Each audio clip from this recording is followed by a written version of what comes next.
श्री राजस्थलेश्वर महादेव।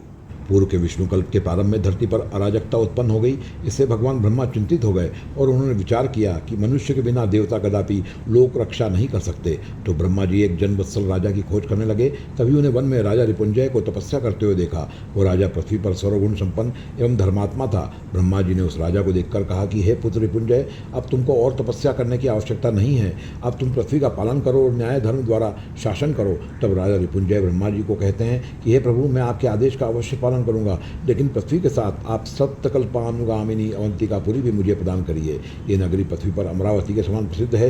देवता स्वर्ग से च्युत होकर यहीं आकर निवास करते हैं। अब यदि यह देवता मेरे नियमों का पालन करेंगे तभी वो इस स्थान पर रह सकेंगे, अन्यथा नहीं, तभी मैं पृथ्वी का पालन कर पाऊंगा। तब ब्रह्मा जी कहते हैं ऐसा ही होगा और अब तुम देवनाथ नाम से प्रसिद्धि प्राप्त करोगे। राजा ने तुरंत पृथ्वी पर देवता हेतु यह घोषित करवा दिया कि सभी देवता स्वर्ग पर चले जाएं।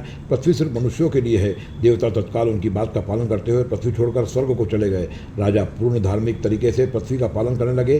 कहीं पर किसी को कोई समस्या नहीं होती थी। देवगणों को यह अच्छा नहीं लगा और जलन के भाव से प्रजा को उन्होंने विभिन्न कष्ट देना प्रारंभ कर दिया। इंद्र ने भयानक सूखा पैदा कर दिया तो राजा स्वयं आसमान में गए और बादलों का रूप लेकर पानी गिरा दिया। इंद्र ने अति वर्षा करी तो राजा ने वायु बनकर उन बादलों को उड़ा दिया। अग्निदेव ने अपने आप को छिपा लिया तो यह देखकर राजा स्वयं अग्नि हो गए और यज्ञ, जप और भोजन पकाने का कार्य फिर से प्रारंभ हो गया। इसी बीच भगवान शिव भूत गणों परिवृत होकर देवी पार्वती के साथ अपनी प्रिय अवंतिका नगरी की प्रजाजनों का हाल जानने पृथ्वी पर आए। इस समय भगवान शिव के साथ देवता, किन्नर, सर्प, यक्ष, रक्ष, गंधर्व, सिद्ध, विद्याधर, भूत, प्रेत, पिशाच, गगनचारी, चारों समुद्र, नर्मदा, सिंधु, गंगा, यमुना आदि समस्त नदियाँ, पुष्कर, प्रयाग, प्रभास, नैमिषारण्य, अमरकंटक आदि समस्त तीर्थ, विंध्य, नील पर्वत, वराह पर्वत, मेरु, महेंद्र पर्वत, गंधमादन आदि समस्त पर्वत, बालखिल्य मुनिगण, चारों वेद तथा अप्सराएं भी आईं। भगवान की यह दिव्य यात्रा पूरे ब्रह्मांड में सुशोभित हो रही थी। चारों तरफ शिवगणों के द्वारा डमरू का नाद व गंधर्व द्वारा अलग अलग वाद्य यंत्रों की आवाज से पूरी धरती कंपायमान हो गई थी। राजा रिपुंजय भगवान का तेज देखकर उसे सहन नहीं कर सके और डरते हुए हाथ जोड़कर भगवान के सामने नतमस्तक हो गए और उन्हें प्रसन्न करके कहने लगे कि मैं आपको प्रणाम करता हूँ प्रभु, आप कौन हैं?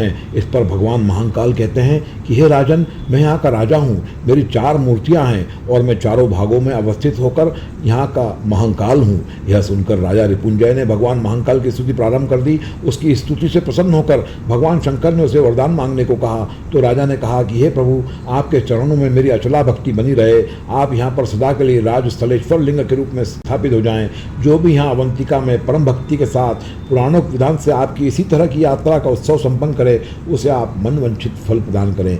भगवान शंकर तथास्तु कहकर राजा से कहते हैं कि ऐसा ही होगा और जो भी अवंतिका क्षेत्र में मेरी यात्रा का उत्सव करेगा उसके मैं सर्व मनोरथ सिद्ध करूंगा। और महादेव ने राजा को अपना गण बना दिया। उसके बाद राजा सुधुम्न अपनी पत्नी के साथ यहाँ पुत्र कामना से आए और उन्होंने इस लिंग की आराधना करी। तब उन्हें पुत्र प्राप्त हुआ।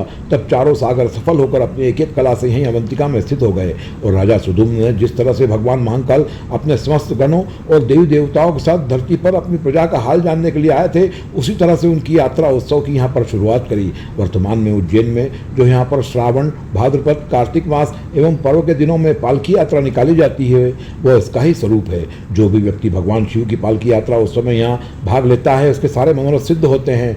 वह उसे कई तरह की सिद्धियां प्राप्त होती है, क्योंकि आज भी इस पालकी यात्रा में सूक्ष्म रूप से ब्रह्मांड के सभी देवी देवता व तीर्थ भाग लेने आते हैं। जो भी व्यक्ति राजस्थलेश्वर महादेव का दर्शन पूजन करता है, उसके सर्वमंगल सिद्धि, श्रीवृद्धि तथा वंश विस्तार की प्राप्ति होती है।